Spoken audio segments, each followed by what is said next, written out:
Live from Fox 8, bringing you the best high school football coverage in Northeast Ohio. Driven by Conrad's, it's Friday Night Touchdown.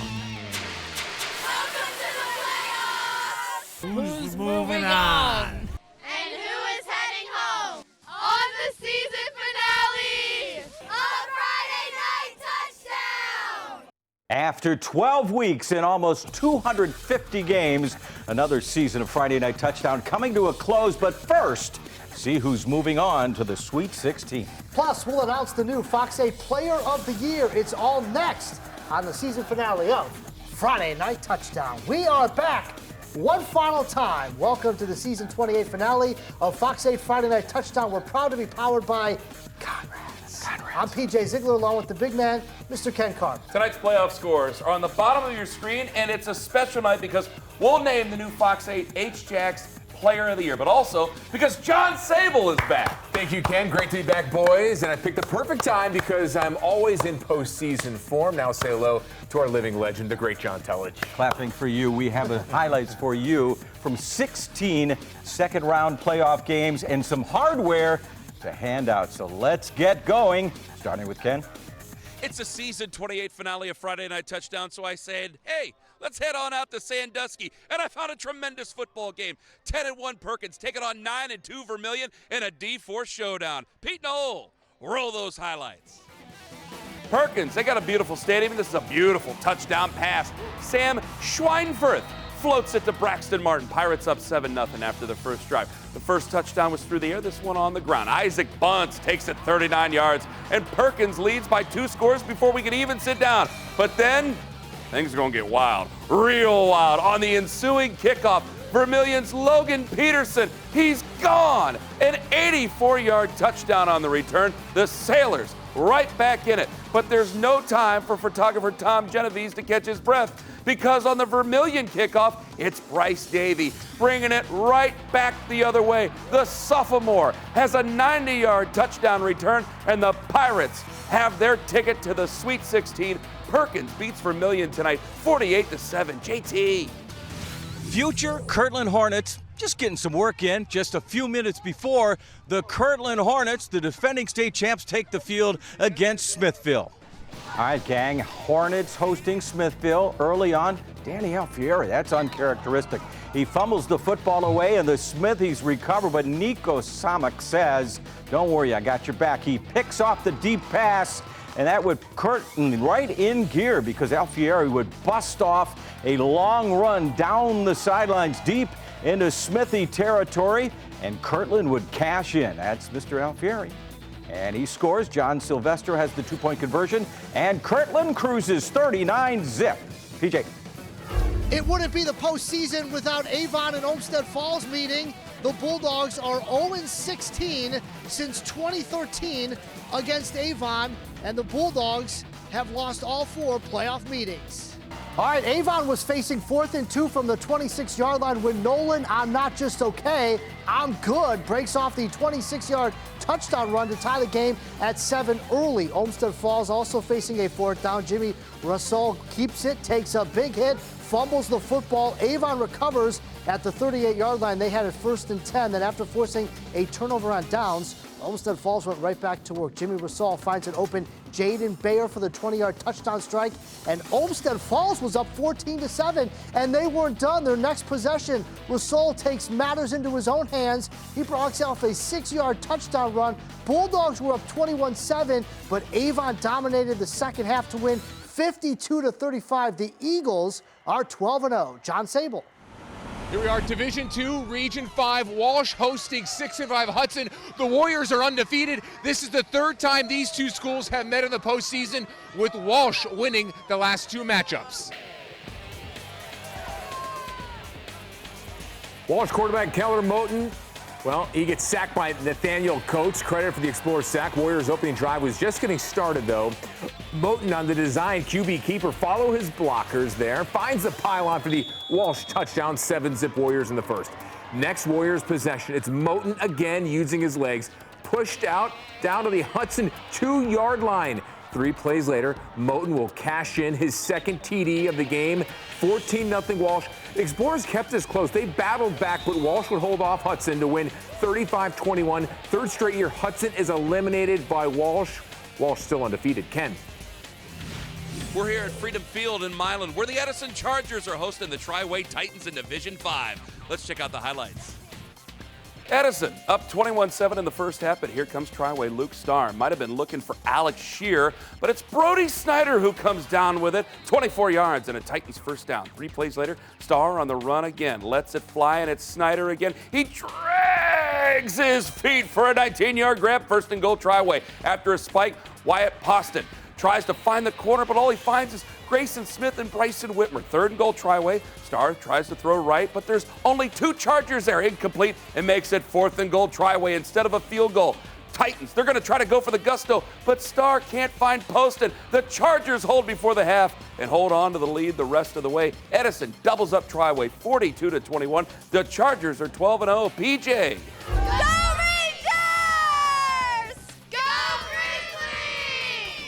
All right, Wadsworth on the road at North Ridgeville. These two teams played a game of hot potato. Brett Leinerth recovers the Wadsworth fumble, and then Cole Miller coughs up the football deep in Wadsworth territory. Jacob Ernest scoops it up, and he is cleared for takeoff. That is a scoop and a score if you're scoring at home, and that gives Wadsworth a 21-3 lead. But in between the hot potato game, the Rangers found the end zone. Zach Barnhart drags a defender into the end zone for the 15-yard touchdown. It was 21-10 Wadsworth. And then how about one more turnover for good measure? Bryson Hall looking deep for his receiver, and like a good neighbor, Brett Leinerth is there. He plays for North Ridgeville, however, but Wadsworth hangs on for the win. At North Ridgeville, 21-10, your final. The Grizzlies are 11-1. Saves. Go CBCA Royals! Let's go Royals! Go Chardon Hilltoppers! Late second quarter, Chardon leading CVCA 9-6, but CVCA is moving. Charlie Levhack rolls out and connects with Braden Harris for a 9-yard gain, a Royals first down. 2 plays later, Hilltoppers defense comes up clutch. Caleb Hewitt snags the INT on the 20-yard line, killing the CVCA drive with a minute left in the half. Third quarter, Royals driving again. Levhack scrambles and picks up 20 yards. Chardon also called on a late hit, tack on more yards. 3 plays later, Royals finally deliver. Joey Kopech hauls in the 25-yard touchdown, 12-9 CVCA. And get this, CVCA comes back and shocks Chardon, 19-16 win. Now it's JT has the first Sky scores of the second round.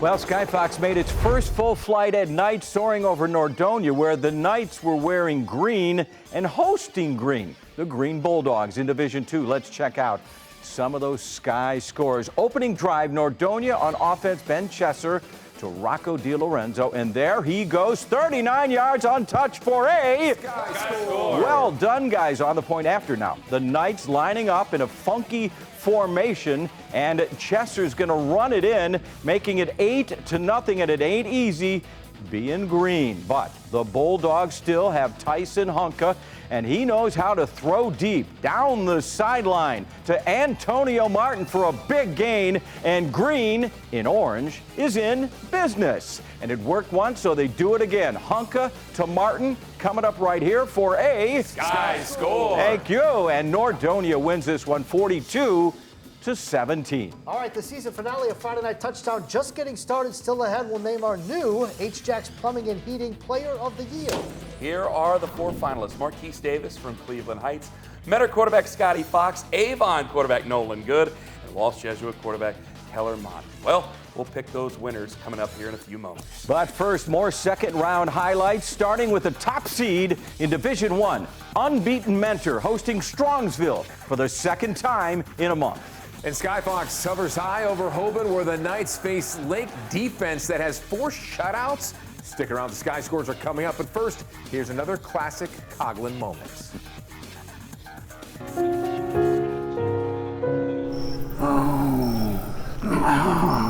The peaceful sleep of an innocent man. I just had a terrible nightmare. I must have been hallucinating. Did I say I retired in that dream? What the oh? Was I crazy? I still have half a tank left. Yep, we're on the road again. When I go, by the way, I want to go with a completely empty tank stumbling across the finish line. But this is Friday night again during the football season, and I head out with a big appetite. Let's see where I'm going to have dinner tonight. Looks good. It was left in the newsroom. Hi, Ken! We're here for Friday Night Touchdown!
Welcome back to the season finale of Friday Night Touchdown. Let's get back to the playoff action with a regular season rematch between undefeated Menor and Strongsville. JT has the highlights.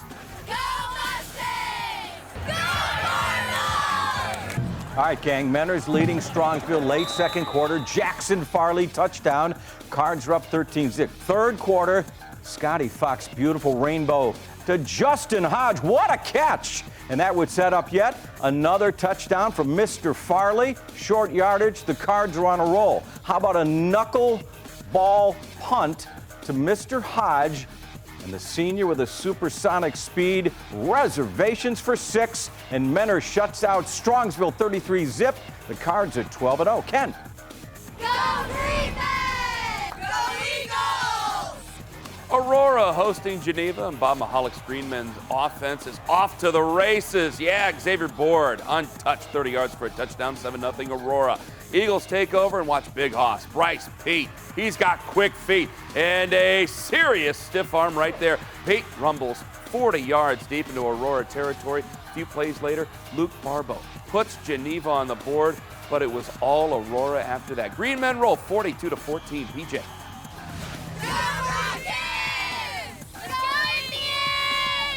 All right, unbeaten Streetsboro comes out firing. Cohen Climac throws a rope to Jackson Gula. Rockets inside the 10. Next play, Janier Cook on the counter, bouncing off tackles, and he's in. It's a touchdown for Streetsboro. And after a Northwest punt, Climac, he's going to fake the toss, then stops and fires deep downfield, and Gula gets behind the defense, and Streetsboro wins again, 34-7. Here's John Sable with more Sky Scores. All right, thank you, PJ. Sky Fox made its second stop high over Hoban, where the 5-time champs were hosting Uniontown Lake. Let's check out the Sky Scores. And this was a defensive struggle. Hoban up 7. Lakes tied to George, back to pass, but here comes the Hoban pass rush, and he gets it just away there. Knights take over. They try a pop pass, but Charlie Christopher throws Elbert Hill for a big loss. So Lake takes over, but not for long. Ball is loose. Ethan Roksandik dies on it for Hoban, but the Knights would eventually punt. And we finally get a big play. DeGeorge looking deep. Beautiful ball hits Ethan Hunt in stride, and he races 65 yards before the Knights finally push him out. Now watch this great effort by Christopher. Keeps his balance for the beautiful sky score. But Hoban holds off Link 21-14. Friday night touchdown. It isn't finished yet. We have more playoff highlights. Plus, our new player of the year. We'll announce the winner in just moments.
Welcome back to the season finale of Friday Night Touchdown. St. Ed's has won 3 straight titles in Division I, and the Eagles flew west to Toledo tonight, and Ken has the highlights.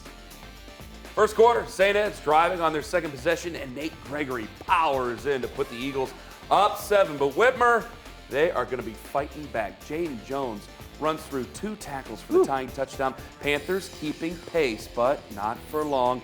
Eagles back in the red zone. Bradley Eaton falls as blocks, makes a cut, and there he goes. Touchdown Eds, and St. Ed's wins at Whitmer 24-7. The Eagles have won 20 straight playoff games. JT. Let's go Pirates! 1, 2, 3, big legs! All right, gang, it's Rocky River hosting Lexington. Plenty of points in this one. Lexington's driving. Joe Caudill keeps driving his legs in for the ground score. And Rocky River can't slow down the Minutemen. Lexington wins 49-29 saves. Let's go Wildcats! Let's go Rockets! Bay hosting Napoleon. It's always bad news when Napoleon invades, and it was bad news for the Rockets tonight. George Eggers makes it 28-0 Wildcats. But driving, Bay that is. Michael Farrell's pass slips through 3 players. It hits our cameraman Danny in the belly.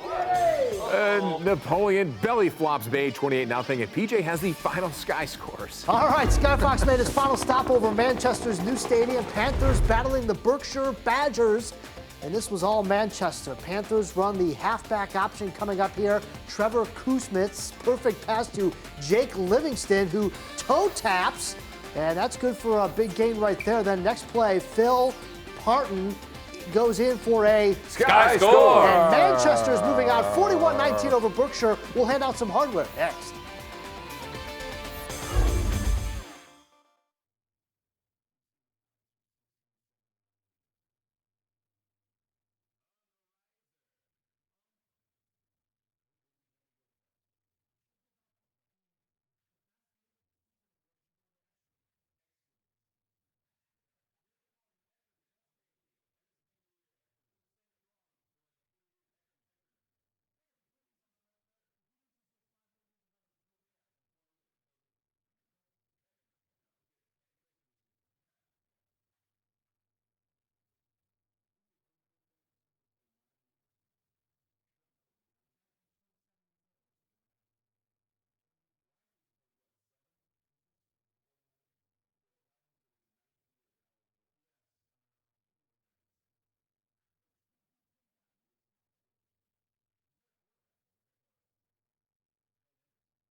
You've seen highlights from 16 second-round games. Now the 2 Johns have our top plays of 2024. We thought might be the Valley Automotive Group Offensive Player of the Year. Well, and it is. Edison running back Luke Letnick stole the show with this bruising, running, bouncing off tacklers, and plowing his way into the end zone. And the Valley Automotive Group Special Teams Play of the Year features some impressive work, teamwork. Paddle Jack Dusick blocks the punt, and Brandon Hummedy scoops it up. Number 63 takes it in for 6. Gotta love those big guy touchdowns. All right, you've seen the top plays. Now it's time to pick the top player of the 2024 season. Here are the 4 outstanding finalists for our Fox 8 Friday Night Touchdown Player of the Year, presented by HJAX Plumbing and Heating, the Super Plumbers. First up is Cleveland Heights running back Marquise Davis, who could become our first 2-time winner. The Kentucky commit ran for almost 1,700 yards and 24 touchdowns in limited action. Then there's Mentor quarterback Scotty Fox. The West Virginia commit has led the Cardinals to 12 straight wins with more than 2,300 total yards and 31 touchdowns. How about Avon quarterback Nolan Good? The Kent State commit is having another great year. 2,800 total yards, 29 TDs, leading the Eagles to another undefeated season. And last but certainly not least, Walsh Jesuit quarterback Keller Moten, who had 2,500 total yards and 32 touchdowns. And Keller also won the fan vote on Fox8.com. But there can only be one winner, so without further ado.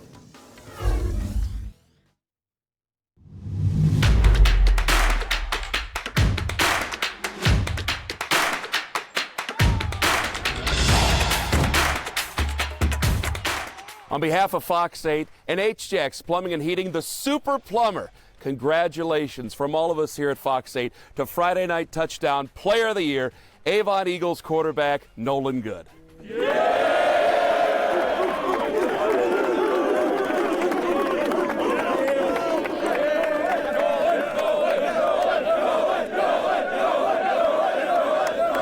Who has helped you the most as you've gotten ready for your entire career here? I would just say all the coaches leading up to this point, from youth football to middle school football.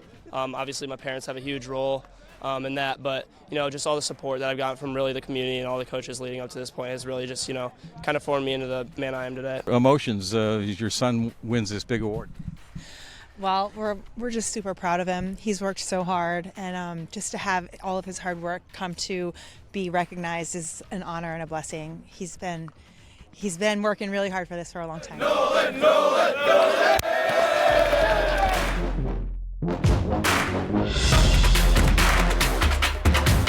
Well, once again, congratulations to Nolan Good and all of this year's great finalists. And that's all the time we have for season 28 of Friday Night Touchdown. But PG and I will be back next Friday during Fox News at 10 with highlights from the Sweet 16. Until then, for the 2 Johns, Ken and the entire gang, thanks for watching all season long. We'll see you next August, and we love you, Dan.